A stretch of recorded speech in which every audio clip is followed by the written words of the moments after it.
ሰሞኑን በቤጂንግ ሚስጥራዊ የውይይት መድረኮችና የፖለቲካ ሳሎኖች ውስጥ አንድ አስገራሚ ሐረግ መሰራጨት ጀምሯል። ሺ ወደ ታች ካይ ወደ ላይ የሚል ይህ ወሬ በቻይና ፖለቲካ መዋቅር ውስጥ የመሬት መንቀጥቀጥ ያህል ከባድ የኃይል ሚዛን ሽግግር እንደተደረገ መሆኑን ይጠቁማል። ለመሆኑ ካይቺ ማን ናቸው? ካይቺ በቻይና በርካታ የኃላፊነት ኮፍያዎች የደፉ ሰው ናቸው። እሳቸው የቁንጨው የፖሊት ቢሮ ቋሚ ኮሚቴ አባል ናቸው። የቻይና ኮሚኒስት ፓርቲ ሲሲፒ ሴክሬታሪያት ከፍተኛው መሪም ናቸው። ምናልባትም ከሁሉም በላይ ደግሞ የቻይና ኮሚኒስት ፓርቲ ጠቅላይ ጽሕፈት ቤት ዳይሬክተር ናቸው። በቻይና ኮሚኒስት ፓርቲ ሲሲፒ ታሪክ ውስጥ በግልጽ ቁጥር 2 ወይም ደግሞ ተተኪ ተብሎ መታወቅ ብዙውን ጊዜ የፖለቲካ የሞት ፍርድ ነው ይባላል። እነዚህ ካይቺን ወደ ላይ ከፍ የሚያደርጉት እነዚህ ወሬዎች የስልጣናቸውን ማደግ ውጤት ላይሆኑ ይችላሉ። ይልቁንም እሳቸውን ለማጥፋት ሆን ተብሎ የተጠመደ ሴራ ሊሆን ይችላል የሚሉ አሉ።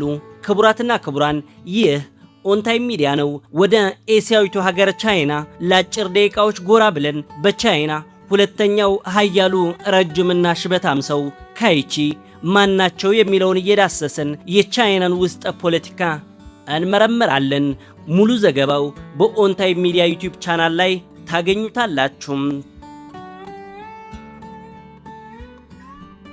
እርግጥ ነው ካይቺ በቻይና በርካታ የኃላፊነት ኮፍያዎች የደፉ ሰው ናቸው። እሳቸው ቁንጨው የፖሊት ቢሮ አባል ቋሚ ኮሚቴ ብቻ ሳይሆኑ የኮሚኒስት ፓርቲው ሴክሬታሪያት ከፍተኛው መሪም ናቸው። ምናልባትም ከሁሉም በላይ ደግሞ የቻይና ኮሚኒስት ፓርቲ ጠቅላይ ጽሕፈት ቤት ዳይሬክተርም ናቸው። ካይቺ ዶናልድ ትራምፕ በቻይና ባደረጉት ይፋዊ የሥራ ጉብኝት ወቅት ከፕሬዝዳንት ሺ በመቀጠል የአሜሪካውን ፕሬዝዳንት እጅ በመጨበጥ ሰላምታ የሰጡ የመጀመሪያው ከፍተኛ የቻይና ባለስልጣንም ሆነዋል።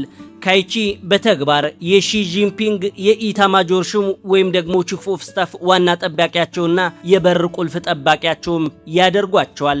ሰሞኑን በቤጂንግ ሚስጥራዊ የውይይት መድረኮችና የፖለቲካ ሳሎኖች ውስጥ አንድ አስገራሚ ሐረግ መሰራጨት ጀምሯል። ሺ ወደ ታች ካይ ወደ ላይ።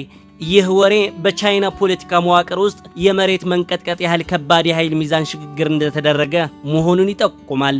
ሺ የሀገሪቱን የዕለት ተዕለት ቁጥጥር በጣም ለሚያምኑት ታማኝ አጋራቸው አሳልፈው እየሰጡ መሆናቸውን ያመለክታል። አንዳንዶች የውጭ ሀገር መገናኛ ብዙሃንም በአሁኑ ወቅት ካይቺ በተግባር የቻይና ቁጥር 2 ሰው ስለመሆናቸው በግልጽ እየተከራከሩበት ይገኛሉ።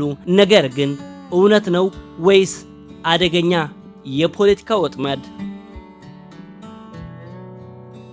በአሁኑ ሰዓት በቻይና ውስጥ ምን እየተካሄደ እንዳለ በትክክል ለመረዳት ከወሬዎች ባሻገር መመልከት ይኖርብናል። በሺ ጂንፒንግ አገዛዝ ስር ስልጣን በተግባር እንዴት እንደሚሰራ፣ ካይቺ ወደ ላይኛው ማማ እንዴት እንደወጡና በቻይና ቁጥር 2 የመሆን ማዕረግ ብዙውን ጊዜ በውሸት የተሸፈነ እርግማንም የሆነው ለምን እንደሆነ መመርመር ያስፈልገናል። የሐሜት ወፍጮው ሺ ወደ ታች ካይ ወደ ላይ የሚለው ሚስጥርም መፈታት አለበት።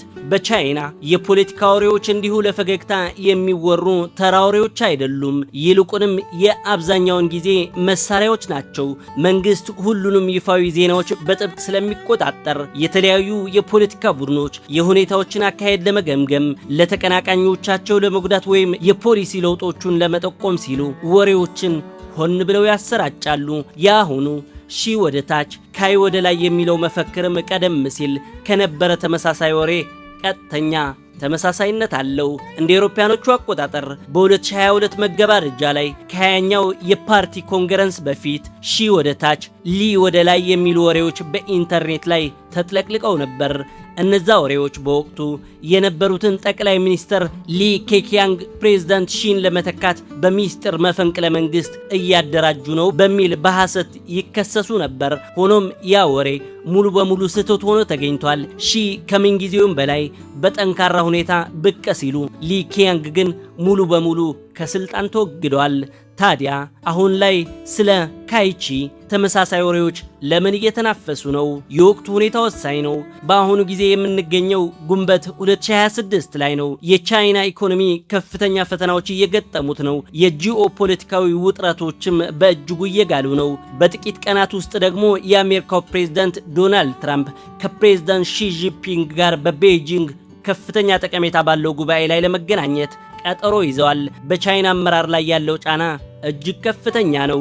ከዚህም በተጨማሪ የቻይና ወታደራዊ ኃይል በቅርቡ ከፍተኛ የአወቃቀር ለውጥ አስተናግዷል። እንደ አውሮፓውያኖቹ አቆጣጠር በጃንዋሪ 2026 በተካሄደው መጠነ ሰፊ የማጽዳት እርምጃ የማዕከላዊ ወታደራዊ ኮሚሽን አንደኛ ምክትል ሊቀመንበር የነበሩት ጄኔራል ዣንግ ይዡዋን ጨምሮ ከፍተኛ ጄኔራሎች ከስልጣን ተወግደዋል።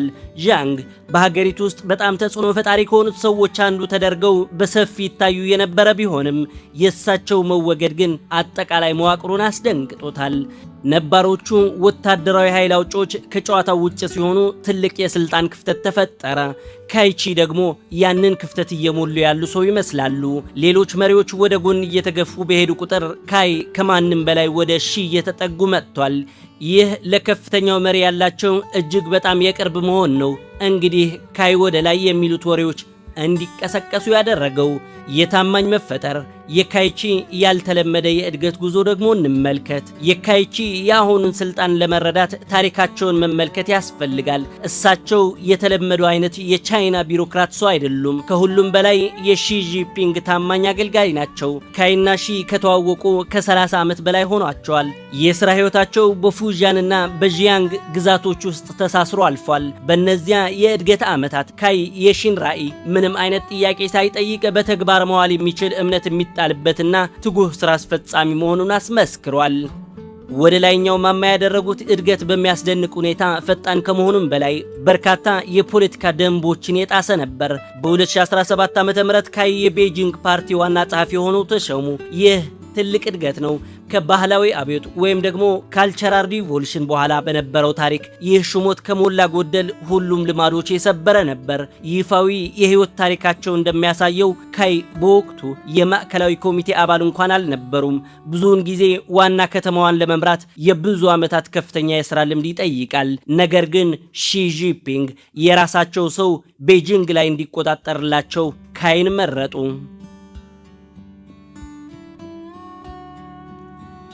በቤጂንግ ዋና አዛዥ በነበሩበት ወቅት ካይ ሁለት ግዙፍ ሁነቶችን በበላይነት መርቷል። ከተማዋ ለኮቪድ-19 ወረርሽኝ የሰጠችውን ጥብቅ ምላሽ ተቆጣጥሯል። በተጨማሪም የ2022 የቤጂንግ የክረምት ኦሎምፒክ አዘጋጅ ኮሚቴም ፕሬዝዳንት ሆነው አገልግለዋል። በዚህም ከፍተኛ ጫና ያለባቸውና በዓለም አቀፍ ደረጃ የሚታዩ ስራዎችን መወጣት እንደሚችሉም አረጋግጧል። እንደ አውሮፓውያኖቹ አቆጣጠር በ2022 መገባደጃ ላይ ለነበራቸው ታማኝነት ሽልማታቸውን አገኙ። ሺ ካይን በቻይና ከፍተኛውን የስልጣን አካል ወደ ሆነው የፖሊት ቢሮ ቋሚ ኮሚቴ አሳደጓቸው። እንዲሁም የሴክሬታሪያቱ አንደኛ ደረጃ አባል አደረጓቸው። በመቀጠልም እንደ አውሮፓውያኖቹ አቆጣጠር ማርች 2023 ላይ እጅግ በጣም ወሳኝ ሹመት መጣ። ካይ የቻይና ኮሚኒስት ፓርቲ ጠቅላይ ጽህፈት ቤት ዳይሬክተር ሆኑ። ይህም እንደ አውሮፓውያኖቹ አቆጣጠር በ1970ዎቹ መገባደጃ ላይ ከነበሩት ከዋንግ ዶንግሺንግ በኋላ ይህንን የኢታማጆር ሹም ሚና በመያዝ በተመሳሳይ ሰዓት በሃያሉ ቋሚ ኮሚቴ ውስጥ የተቀመጡ የመጀመሪያው ሰው አደረጓቸው። ይህ ድርብ ሚና ለካይ ከዚህ ቀደም ታይቶ የማይታወቅ የቅርብ መረጃ የማግኘትና የመቆጣጠር እድልም ሰጥቷቸዋል። በቻይና ከጠቅላይ ሚኒስትሩና ከበሩ ጠባቂ እውነተኛው ሁለት ቁጥር ማን ነው? በካይቺ ላይ በድንገት ያረፈው የትኩረት ብርሃን በቻይና ስላለው የስልጣን ባህሪ የሚስብ ክርክር ያስነሳል። በይፋዊ አሰራር መሰረት በቻይና ሁለተኛው ባለስልጣን ጠቅላይ ሚኒስትር ሊቺያንግ ናቸው። ሊቺያንግ በፖሊት ቢሮ ቋሚ ኮሚቴ ውስጥ በሁለተኛው ደረጃ ላይ የተቀመጡ ሲሆን የሀገሪቱን የሕዝብ ተወካዮች ምክር ቤት ይመራሉ። እንዲሁም ግዙፉን የቻይና መንግስት ቢሮክራሲና ብሔራዊ ኢኮኖሚ በበላይነት ያስተዳድራሉ። በወረቀት ላይ ሊቺያንግ ሁለተኛው እጅግ ኃያል የሥራ መደብ ይዘዋል። ነገር ግን በተግባር በሺ ጂንፒንግ አገዛዝ ስር ስልጣን በወረቀት ላይ ባለው ሕግ መሰረት አይሰራም። በካይቺና በሊቺያንግ መካከል ያለው ልዩነት ወሳኝ የሚሆነው እዚህ ጋር ነው። ሊቺያንግ መዋቅራዊ ስልጣን ማለትም ስትራክቸራል ፓወር አላቸው። ሚኒስቴር መስሪያ ቤቶችንና የኢኮኖሚ ስርዓቶችን ያዝዛሉ። ሆኖም ግን ከሺ ጋር ያላቸው ቀጥተኛ የፖለቲካ መቀራረብ እየጠበበ መጥቷል። እየተንገዳገደ ያለን ኢኮኖሚ መምራት ደግሞ ምስጋና ቢስ ስራ ነው። ብዙውን ጊዜ ከውዳሴ ይልቅ ወቀሳን ያተርፋል። በአንጻሩ ካይቺ የመቀራረብ ስልጣን፣ ፕሮክሲሚቲ ፓወር አላቸው። እሳቸው ጠቅላይ ጽህፈት ቤቱ ይቆጣጠራሉ። ይህ ማለት ወደ ሺ ጂንፒንግ የሚፈሰው መረጃ ይቆጣጠራሉ ማለት ነው። ፕሬዝዳንቱን ማን ማግኘት እንዳለበት ማን ማግኘት እንደሌለበት የሚወስኑት እሳቸው ናቸው። የሺን የጊዜ ሰሌዳ የግል ደህንነትና ግንኙነቶችን ያስተዳድራሉ። ፎሬን አፌርስ ፎረም በቅርቡ ያደረገው ትንታኔ ይህንን መስተጋብር ፍጹም በሆነ መልኩ ያጎለዋል። ትንታኔው እንደሚከራከረው ካይቺ እንደ የውስጥ አደባባዩ ታላቅ መጋቢ ወይም ደግሞ አዛዥ ሆነው ያገለግላሉ። በዚህ እይታ እሳቸው ጥያቄ ውስጥ በማይገባ መልኩና በምንም የማይተኩ የሺ የቅርብ ሰው ናቸው ይላቸዋል። ነገር ግን ይህ የላዕላይ ስልጣኑን የጋራ ባለቤት ያደርጋቸዋል? መልሱ አይደለም ነው። በሺ ስር ያለው የቻይና ስርዓት ሆን ተብሎ የተቀረጸው ማንኛውም ግለሰብ ማዕከላዊውን ስልጣን ሊያስፈራራ የሚችል በቂ ተጽዕኖ እንዳያከማች ለመግታት ነው። ስልጣን ውክልና አይሰጥበትም፣ ይልቁንም ተከፋፍሎ ነው የሚሰጠው። ሊቺያንግ የኢኮኖሚውን ክፍል ይዘዋል። ካይቺ ደግሞ የአስተዳደርና የደህንነቱን ክፍል ይዘዋል። ሺ ጂንፒንግ ደግሞ እነዚህን ሁሉ የሚያገናኙት ክሮችን በእጃቸው ይዘዋል። ታላቁ መጋቢ መቀራረብ እንደ ላዕላይ ስልጣን ታላቅ መጋቢ መሆን ምን ማለት እንደሆነም ጠለቅ ብለን እንመልከት። የመጀመሪያው ፍጹም የመቀራረብ ዕድል አልቲሜት አክሰስ። የካይቺ ዕለታዊ ሕይወት ሙሉ በሙሉ ከሺ ጂንፒንግ ጋር የተሳሰረ ነው። ሺ በግዛቶች ውስጥ ለጉብኝቱም ይሁን ወደ ውጭ ሀገር ለይፋዊ የሥራ ጉብኝት በሚጓዙበት ጊዜ ሁሉ አብዛኛውን ጊዜ ከበስተጀርባቸው አብረዋቸው ይገኛሉ። የመረጃ ፍሰቱን መቆጣጠር። ይህ በአካል መቅረብ ወደ ከፍተኛ የፖለቲካ ተጽዕኖ ይቀየራል። በሚስጥራዊው የቻይና ቁንጮ ፖለቲካ ውስጥ መሪውን ማግኘት መቻል ሁሉንም ነገር ነው። አንድ የክፍለ ሀገር ገዥ መልእክቱ ወደ ላይኛው ማማ ለማድረስ ከፈለገ በካይቺ በኩል ማለፍ አለበት። አንድ ሚኒስትር አዲስ ፖሊሲ ማቅረብ ከፈለገ ሰነዱ መጀመሪያ የሚያልፈው በካይ ቢሮ በኩል ነው። ሌላው ደግሞ የደህንነትና ክትትል ጉዳይ ነው። ካይቺ በደህንነት መዋቅር ውስጥ ጥልቅ ትስስር አላቸው። ከፍተኛ መሪዎች በአካል የመጠበቅ ኃላፊነት ያለበትን የማዕከላዊ ቢሮውን ይመራሉ። ነገር ግን ይህ ክፍል መሪዎቹን ይከታተላል፣ ሊኖሩ የሚችሉ የውስጥ ስጋቶችን በንቃት ይከታተላል። ካይ ይህንን ቢሮ በመቆጣጠራቸውም በሀገሪቱ ውስጥ ያሉ የሌሎች ከፍተኛ ባለስልጣናት ሚስጥሮችና እንቅስቃሴዎችን የግል ስብሰባዎችንም ጭምር በሙሉ ያውቃሉ። በተጨማሪም የሳይበር ደህንነትና የብሔራዊ ደህንነት ጉዳዮች በበላይነት ይቆጣጠራሉ። በዚህ በዘመናዊው ዘመን መረጃ ስልጣን ነው። ካይ በስትራቴጂካዊ ቴክኖሎጂ ላይ የተቋቋሙ የልዑካን ቡድኖችን በመምራት ሺ በዲጂታሉ የሀገር መዋቅር ላይ ያላቸው ቁጥጥር ፍጹም ሆኖ እንዲቀጥል ያደርጋሉ።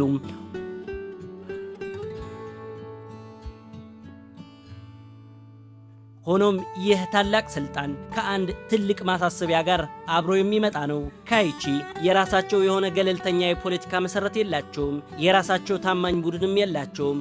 አጠቃላይ የሥራ ዘመናቸው የተገነባው ከሺ ጂንፒንግ ጋር ባላቸው የግል ግንኙነት ላይ ብቻ ነው። እሳቸው የወቅቱ መሪ መሳሪያ ናቸው። ይህም ለሺ እጅግ ጠቃሚ እንዲሆኑ ያደርጋቸዋል። ነገር ግን ሙሉ በሙሉ በእሳቸው ላይ ጥገኞች እንዲሆኑም ያደርጋቸዋል። ይህ አይነቱ የሀገር ውስጥ የክትትል ጉብኝት እጅግ ትልቅ ትርጉም አለው። ይህም ካይ የሺን የጊዜ ሰሌዳ በማስተዳደር ላይ ብቻ የተወሰኑ እንዳልሆኑ ያሳያል። የመላ ሀገሪቱ የርዕዮተ ዓለም ዲሲፕሊንን በንቃት እያስከበሩ ይገኛሉ። በአካባቢ ደረጃ የፓርቲውን ፍላጎት የሚያስፈጽሙ ዋና አካልም ሆነው እየሰሩ ናቸው። የእሳቸው ተጽዕኖ ወደ ውጭ ጉዳይም እየተሻገረ ይገኛል። ምንም እንኳን የውጭ ፖሊሲ አብዛኛውን ጊዜ በሌሎች ባለስልጣናት የሚመራ ቢሆንም ካይ ወደ ዲፕሎማሲው መድረክም እየገቡ ናቸው። በሚያዝያ 2026 አጋማሽ ላይ ካይ ከቪየትናም ኮሚኒስት ፓርቲ ከፍተኛ አመራር አባል ከሆኑት ትራን ካምቱ ጋር ይፋዊ ውይይት አድርገዋል። እነዚህ ሁነቶች ግልጽ የሆነ ምስል ያሳያሉ። በ2026 ካይቺ የፕሬዝዳንቱን ደህንነት ከመጠበቅ ባለፈ ብዙ ስራዎች እያከናወኑ ናቸው። የሀገር ውስጥ አስተዳደርን በንቃት በመቅረጽ ላይ ይገኛሉ። እንዲሁም ፓርቲውን በውጭ ሀገር ወዳጆች ፊት እየወከሉ ናቸው። ነገር ግን እዚህ ላይ አንድ ነገር አለ። ገዳዩ አሻሚ እውነት ወይም ደግሞ ፓራዶክስ፣ የቁጥር 2 ርግማን። ይህ ሁኔታ ሺ ወደ ታች ካይ ወደ ላይ ወደሚለው ወሬ ይመልሰናል። ለመሆኑ እነዚህ ወሬዎች ለካይቺ ይህን ያህል አደገኛ የሆኑት ለምንድን ነው? ይህንን ለመረዳት የቻይናን ኮሚኒስት ፓርቲ አስፈሪ ታሪክ መለስ ብለን ማየት ይኖርብናል። በኮሚኒስት ፓርቲ ሲሲፒ ታሪክ ውስጥ በግልጽ ቁጥር 2 ወይም ተተኪ ተብሎ መታወቅ ብዙውን ጊዜ የፖለቲካ የሞት ፍርድ ነው። ቀላል ምሳሌ ለመውሰድ ሊዩ ሻውቺ በ1960ዎቹ ሊዩ የህዝብ ሪፐብሊክ ሊቀመንበርና ግልጽ የነበሩት የማኦ ዜዶንግ ተተኪ ነበሩ። እጅግ በጣም ኃያል ነበሩ። ነገር ግን ስልጣናቸው ማኦን አስፈራራው። በባህላዊ አብዮት ወቅት ማኦ ሊዩን ከስልጣናቸው አባረሯቸው፣ ተደበደቡ፣ በአደባባይም ተዋረዱ። በመጨረሻም በእስር ቤት ውስጥ ሕይወታቸው አለፈ። ታሪኩ ሲቀጥል ሊን ቢያኦ ሊን የእርስ በርስ ጦርነቱን ለማሸነፍ የረዱ ታላቅ ወታደራዊ አዛዥ ነበሩ። እንዲያውም በማኦ የተመረጡ ተተኪ ተብለውም በፓርቲው ህገ መንግስት ላይም ስማቸው ተጽፎ የነበረ ሰው ናቸው። ነገር ግን የቁጥር 2 ማዕረግ ርግማን ኢላማ አደረጋቸው። በእሳቸውና በማኦ መካከል ያለው ውጥረት እየጨመረ መጣ። በ1971 ሊን መፈንቅለ መንግስት ለመሞከር አቅደው ነበር ተባለ። ሀገር ጥለው ለመሰደድ ሲሞክሩም በአሰቃቂ በአውሮፕላን አደጋ ሕይወታቸው አለፈ።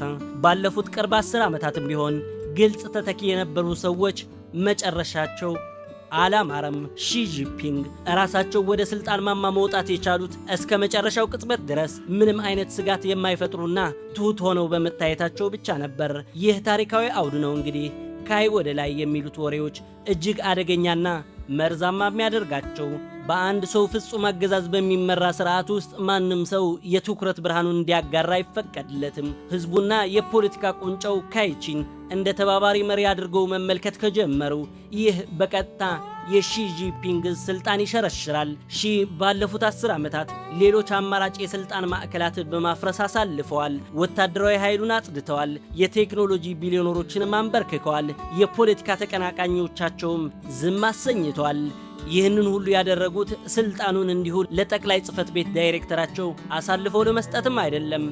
እናሳ ወጥመድ ይሆን? ይህ ሁኔታ በርካታ ተንታኞች ወደ አንድ አስደናቂና አስፈሪ መደምደሚያ ይመራቸዋል። ካይቺ ወደ ላይ ከፍ የሚያደርጉት እነዚህ ወሬዎች የስልጣናቸው ማደግ ውጤት ላይሆኑ ይችላሉ። ይልቁንም እሳቸውን ለማጥፋት ሆን ተብሎ የተጠመደ ሴራ ሊሆን ይችላል ይላሉ። በቻይና ኮሚኒስት ፓርቲ ውስጥ ያሉ የፖለቲካ ተቀናቃኞች የጨዋታውን ህግ እንዴት እንደሚሰራ ጠንቅቀው ያውቁታል። ሺ ጂንፒንግ ስለ ውስጣዊ ስጋቶች እጅግ ከፍተኛ ጥርጣሬና ስጋት እንዳላቸው ያውቃሉ። በዚህ ዓመት መጀመሪያ ላይ በጀነራል ዣንግ ዩሺያ ላይ የተካሄደው የማጽዳት እርምጃ ሺ ማንኛውንም ከልክ ያለፈ ገለልተኛ ተጽዕኖ የሚያካብት ሰውን ያለምንም ርህራሄ እንደሚያስወግዱ ያረጋገጠ ነው። ጠላቶቻቸው ካይቺ እውነተኛው ቁጥር 2 እየሆኑ ነው የሚሉ ወሬዎች በማናፈስ በእሳቸው ላይ ትልቅ የጥቃት ኢላማ እየሳሉባቸው ነው። በዚህም የሺን ጥርጣሬ ለመቀስቀስም እየሞከሩ ናቸው። አዎ ካይቺ ኃያል ሰው ናቸው። ነገር ግን ስልጣናቸው ሙሉ በሙሉ የተዋሰ ነው። ሺ ጂንፒንግ ነገ ጧት ተነስተው ካይ በጣም ትዕቢተኛ ወይም ስልጣን ፈላጊ አሊያም ደግሞ ከልክ በላይ ጎልቶ የሚታይ ሆኗል ብለው ካመኑ ካይ ወዲያውኑ ይወድቃሉ። እሳቸውን የሚጠብቅ ገለልተኛ ወታደራዊ መሰረት የላቸውም። እንዲሁም የሚደገፉበት የክልል የስልጣን መዋቅርም የላቸውም። ከዚህ አንጻር ሲታይ የካይቺ በድንገት ጎልቶ መውጣት በቻይና ውስጥ በጣም ተጋላጭ ሰው ያደርጋቸዋል።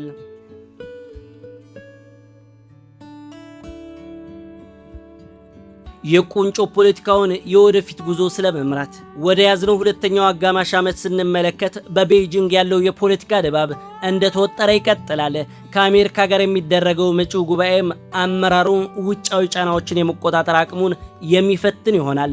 በተመሳሳይ ሰዓት የውስጥ የማጽዳት እርምጃዎችንም የሀገር ውስጥ መረጋጋት ምን ያህል ተሰባሪ መሆኑን ያሳያሉ። በዚህ አይነት ሁኔታ ውስጥ ካይቺ በማይቻልና እጅግ አስቸጋሪ በሆነ ጠባብ ገመድ ላይ መጓዝ ይኖርባቸዋል። ሺ ጂንፒንግ የሚፈልጉትን ያንን ጨካኝ አስፈጻሚነታቸውን መቀጠል አለባቸው። ጠቅላይ ጽህፈት ቤቱን ማስተዳደር፣ ዋና ከተማዋን መጠበቅና በግዛቶች ውስጥ የሩዕየተ ዓለም ዲሲፕሊንን ማስከበር ይኖርባቸዋል። ታማኝ ታላቅ መጋቢ መሆን አለባቸው። ነገር ግን በሌላ በኩል የማይታዩ ሆነው መቆየት አለባቸው። የላይኛውን መሪ ሺ ጂንፒንግን እንዲጋርዱ መፍቀድ የለባቸውም። ስልጣናቸው የሺ ስልጣን ማራዘሚያ ብቻ መሆኑን ዘውትር ማረጋገጥ ይኖርባቸዋል። ወደ ትኩረት ብርሃኑ አንዲት ጋት እንኳን ፈቀቅ ካሉ ወጥመዱ ወዲያው ይዘጋባቸዋል። ሺ ወደ ታች ካይ ወደ ላይ የሚሉት ወሬዎች እጅግ ሚስጥራዊና ከፍተኛ አደጋ ባለበት የፖለቲካ ስርዓት ውስጥ የሚታዩ ምልክቶች ናቸው። እነሱም ስለ ዘመናዊቷ ቻይና አንድ እውነት ይገልጣሉ። ወደ ፍጹም የስልጣን ማዕከል ይበልጥ በቀረብክ ቁጥር ያለህበት ደረጃ ይበልጥ አደገኛና ተለዋዋጭ ይሆናል። ካይቺ በቻይና ፖለቲካ ውስጥ የመጨረሻውን ትልቅ ሽልማት አግኝቷል። ለላዕላይ መሪው የማይተኩ የበር ጠባቂ ሆኗል። ነገር ግን ይህ በማድረጋቸው ብቸኛው ሕግ ፍጹም ታዛዥነት በሆነበትና ባለስልጣን የመሆን ምኞት ቅጣቱ ጥፋት በሆነበት የመዳን ጨዋታ ውስጥ ማለትም ሰርቫይቫል ጌም ውስጥ ገብቷል። በቤጂንግ ያለውን ሁኔታ ለመገመት የሚጥሩ የውጭ ሀገር ታዛቢዎች፣ የቢዝነስ መሪዎችና ዲፕሎማቶች ትምህርቱ ግልጽ ነው። ቁልፉን የያዘው ሰው የቤቱ ባለቤት አድርገው እንዳያሳስቱ። ካይቺ በቻይና የመጨረሻው የውስጥ አዋቂ ሰው ናቸው። ነገር ግን በሺ ጂንፒንግ ቻይና ውስጥ በራሱ በቁንጮው ማማ ላይ ለአንድ ሰው ብቻ እንጂ ለሌላ ቦታ የለውም። ዘ ኢኮኖሚክስ በቅርቡ ይህንን አስመልክቶ ለጻፈው ጽሑፍ የተሰጠ ትንታኔ። ክቡራትና ክቡራን ይህ ኦንታይም ሚዲያ ነው። መሰል ትንታኔዎችና ትኩስ መረጃዎች ለማግኘት ይህንን ቻናል ሰብስክራይብ ማድረጋችሁን አትዘንጉ። ሰላም ለሰው ልጆች በሙሉ።